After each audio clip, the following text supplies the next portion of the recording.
کردنی زیاتر و گفتوگۆکردنی زیاتر سەبارەت بە کێشەکانی نێوان هەرێمی کوردستان و عراق و ئەو کۆبوونەوانەی کە لە ماوەکانی ڕابردوودا کراون بۆ چارەسەرکردنی کێشەکان و ئەو کۆبوونەوانەشی کە لە داهاتوودا دەکرێن و ئەو ئەنجومەنەی کە دروست کراوە بۆ چارەسەرکردنی کێشەکان. کامەران خەریب کادری پێشکەوتوی پارتی لە ستۆدیۆ لەگەڵمە و لەگەڵ ئەو گفتوگۆکەین کا کامەرانم کاتت باش سپاس کە میوانی زومیت ئەو ئەنجومەنی کە دروست کراوە توانین هیوای لەسەر هەڵبچنین کە چارەسەری کێشەکان بکات. بەڵێ ئەم کاتتان باش بە دڵنیاییەوە خۆی پێکاتەی ئەو لیژنەیە کە دروست کراوە گومانە خاتەوە سەرجددیبوونی حکوومەتی عێراق بۆ کێشەکردنی بۆ چارەسەرکردنی کێشەکان. ئەم کێشەیە هی ئەمڕۆ دوێنێ نییە. ئێمازانی کرد لە 2014ەوە تاوەکو ئێستا کە موچۆ بودجەی خەڵکی کوردستان بڕا بە کۆمەڵی بیانووی جیاوازەوە تاوەکو ئێستا ئەم کێشەیە بەردەوامە. لە کێشەی مانگانەوە هاتە سەر کێشەی ساڵانە تا دوجار هاتە سەر ئەوەی کە بە ئاشکرا ڕای بگەێنن کە بودجە و موچەی هەرێمی کوردستان نانێرن. بە دڵنیاییەوە ئەمە پلانێکی زۆر زۆر فراوانترە کە لە شوێنی ترەوە ئاراستە ئەکرێ و بە دڵنیاییشەوە موچەخۆر و فەرمانبەری هەرێمی کوردستان بە ئامانج گیراوە بۆ ئەوەی ئەم پێکاتەی ئەم قوارەی کە پێڵێن هەرێمی کوردستان و لە چوارچێوەیەکی یاساییە لە حکوومەتی عێراقیە دامەزراوە کۆتایی پێبێنن.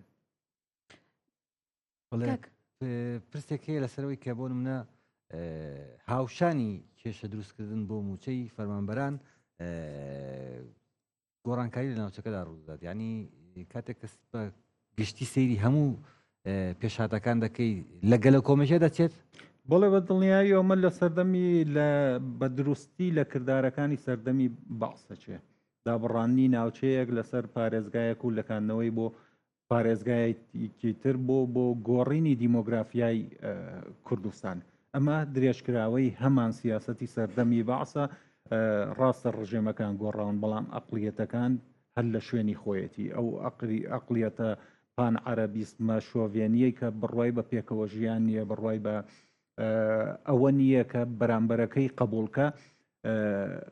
فیدراڵی جارێ زۆر زووە بۆ تێگەیشتنی ئەوان. حکوومەتێکی فیدراڵی کە لە ناو عێراقێکا بێ کە پڕە لە کێشە، پڕە لە ئاژاوە، پڕە لە جیاوازی ئاینی، جیاوازی نەتەوایەتی، ژێرخانی ئابووری و سیاسی و کۆمەڵایەتی عێراق ژێرخانێکی وێرانە، گەندەڵی بێداد ئەکا. هەزمکردنی حکوومەتێکی فیدراڵی بە قسەی ئێمەە، بە قسەی خۆیان. ئەو ڤیددیوانەی کە ڕۆژانە ڕۆژنامە نووسەکان یان هەروەها چالەکەەکانی بواری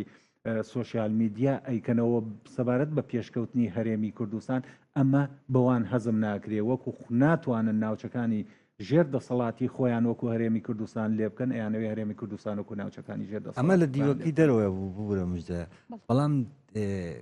ینی ڕخنە لە خۆمان ناتوانین بگرین. ینی لێرە ئێمە هیچ هەڵێکمان نەبووە کە دەستی بەرامبەر وا دەکەینەوە بەرامبەرمان کە دەستکراوە بن بۆ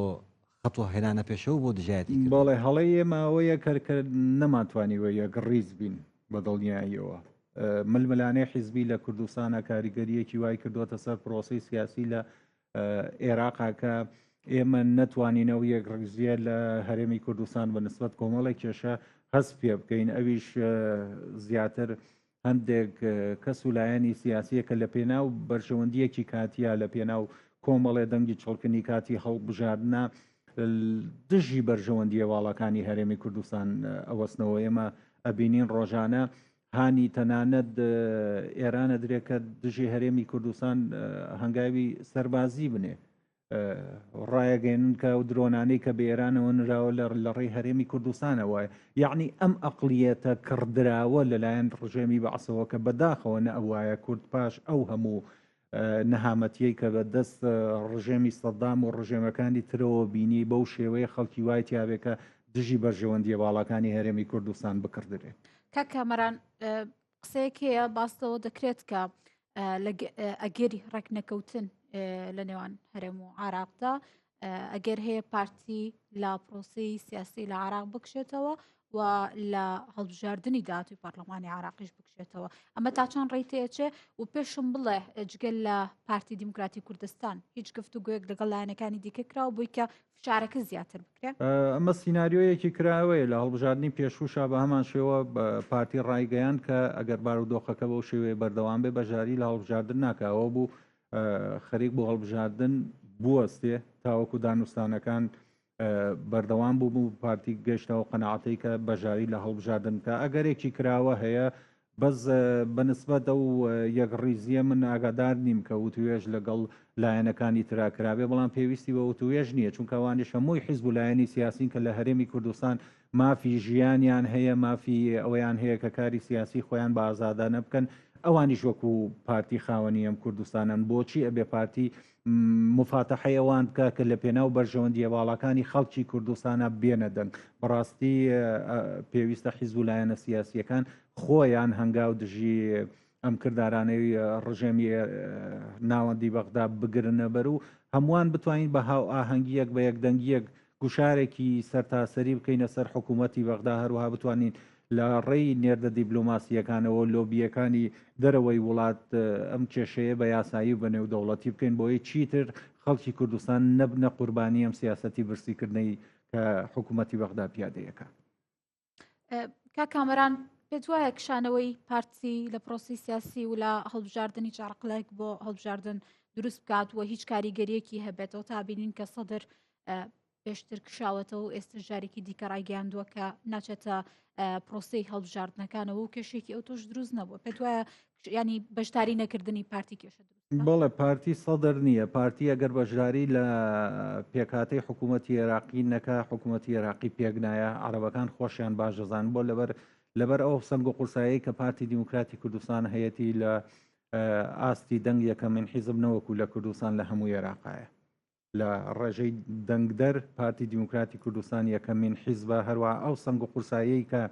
پارتی هەیەی ئەوان باشە زانن ئەوان لە ناو پێکاتەکانی خۆیان ئەگەر حیزبێک بەشداری نەکە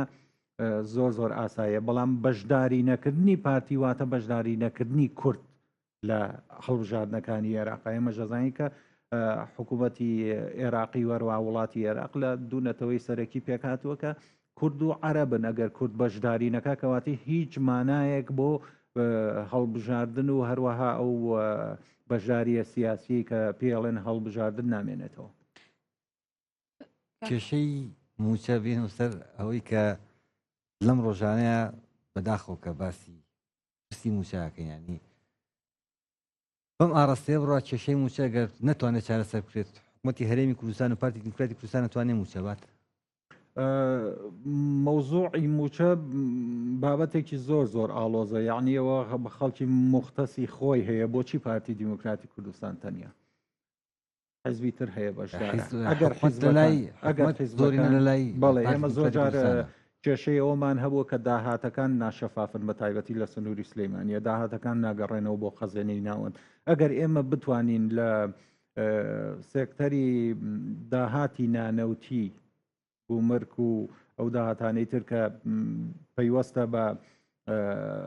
بەشێک لە بودجەی هەرێمی کوردستان دابینەکە ئەگەر بە شەفافیت بکرێ و هەروە بتوانین لۆبیە بکەین بۆی دووبارە بتوانین هەناردەی نەوت بنێردینە دەرەوە بە دڵنیاییەوە ئەکرێم موچە بنێردرێ بەڵام ئێمە مادام لە چوارچێوەی عێراقین و حکوومەتێکی فیدراڵین و دانمان پێدان نراوە بە پێی دەستور بۆچی ئەو مافانەی کە ئێمە لای حکوومەتی عێراقیە دابینی ناکە لە کاتێکا کە زۆر جار بیان و هەبووە و بیانوانە بڕاوە لە کەرتی نەوت زۆر جار تەنانە دەندان پەرلەمانەکان وەندێت لە چالاکوانانی ئێمەش باسی ئەوەیان دەکرد کە ئەگەر نەوت تەسلیمی عێراقکەن موچە هەموو مانگێک دێ نەوت تەسلیم کرا بەو ڕێژەیە کەوان داوایان دەکرد موچە هەموو مانگێک نەهات دوێنێ داوای 100,000 بەرمیلیانە کرم ڕۆداوی 200,000 بەرمیلەکەن یعنی ئەم بیانوانە بەردەوامی هەیە ئەبێ دوجار چارەسەرێکی ڕیشەیی بۆ بدرۆزرێتەوە پارتی دیموکراتی کوردستان بە تەنیانیە لە حکوومەتی هەرێمی کوردستانە ئەبێ هەموو حیزبە بەشداروەکان لە ناو حکوومەتی هەرێمی کوردستان بەقەدەر سنگ و قورسایی خۆیان شان بەنەژێر ئەو باری بەرپرسیارەتیە. کامەران غەریب کادری پێشکەوتوی پارتی دیموکراتی کوردستان سواز بۆ ئامادەبوونە لەگەڵمان. سواز.